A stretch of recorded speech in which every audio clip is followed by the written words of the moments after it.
இன்று நாங்கள் ஹேர் டெரசிங் நாற்காலி பற்றி பேசப் போகிறோம். இதன் செயல்பாடுகளை நான் உங்களுக்கு விளக்கப் போகிறேன். இந்த நாற்காலி மிகவும் வசதியானது.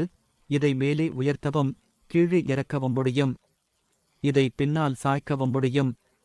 தேவையான சமயத்தில் நாங்கள் சேவிங் செய்ய வேண்டுமென்றால் இதை பயன்படுத்தலாம், இல்லையெனில் இதை எடுத்துவிடலாம்.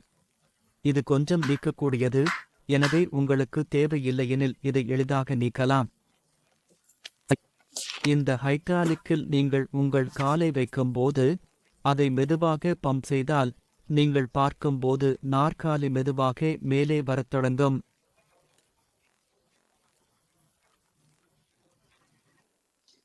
உங்கள் நாற்காலி மேலே வரும். மேலும் நீண்ட நேரம் அழுத்தினால்